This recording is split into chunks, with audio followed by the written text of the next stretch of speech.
People sometimes ask me if I think that art is a luxury. Of course I don't think that. But then they ask me to justify art sometimes, especially in the light of the recent atrocities in the world, terrorism and bombing. What can art do about that, they say? Doesn't this prove that art is really a luxury, a peacetime activity? I've been thinking about that, and I do have a response, and this is it. Again, it's part of a larger piece, but it's something that is worth thinking about, I believe. We have to make a distinction between the acute crisis of a terrorist attack, an acute crisis that needs medicine and emergency help, and the chronic crisis that lies underneath it. When the crisis is acute, the media rushes in, politicians gather, news programmes and documentaries are everywhere, and it would seem absurd to talk about art in such circumstances.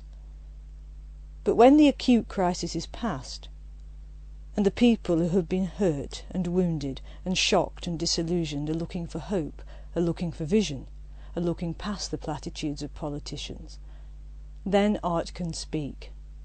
And it is to this chronic crisis, this underlying problem in our lives, that art can speak. We urgently need to change the way that we manage our world, our corporate culture, our international relations, our treatment of the natural world and its ecosystems. We know we cannot go on living as we do, and yet we go on living as we do. Books, paintings, music, theatre are there to prompt us to think differently and to see life differently.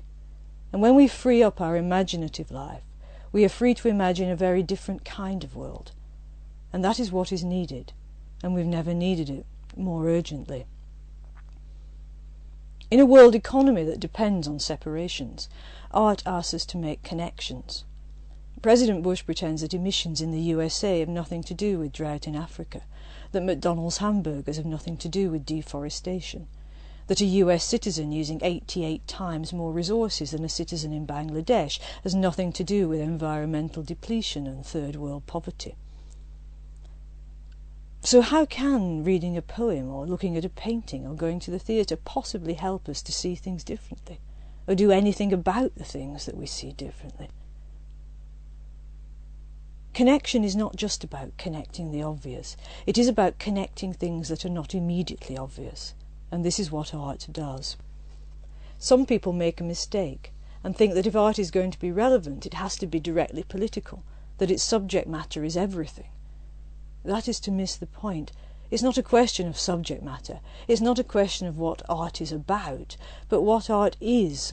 By its very nature, what art is.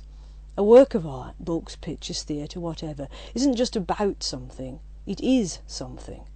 And the something that it is connects what has been separated. Think of a work of art that has meant something to you. Now, let it rest in your mind for a moment. You will become aware that one of the things that it did was to make a join, to bring things together, to allow your own mind to reform in a different way. Sometimes we say, I'd never thought of it like that, or I never felt like that, or that made sense of my experience, or that made me laugh, that made me cry. These emotions, these understandings, these realizations occur when what was split off is brought back together. Art's business is to take all kinds of disparate elements and fuse them into new wholes. This is not an imposition. Art is not colonialism. It is a revelation, a sense of things appearing as they are. Don't mistake me, I don't believe in a static objective reality that is out there. I believe in shifting, changing patterns of energy, the shifting, changing patterns of energy that we've begun to apprehend in nature and in the very molecules and atoms and DNA of our bodies. Nothing is solid, nothing is fixed. But this movement, this energy, is not chaos. Science is just beginning to unravel the patterns and shifts and connections that seem so impossible and implausible. But art intuitively understands these patterns and shifts and connections, because that is exactly how art functions too. And I believe that one of the reasons we go back and back to art, why we don't give up on it, why people go on making it and wanting it, is because through art we recognise life's intrinsic quality, that everything is connected.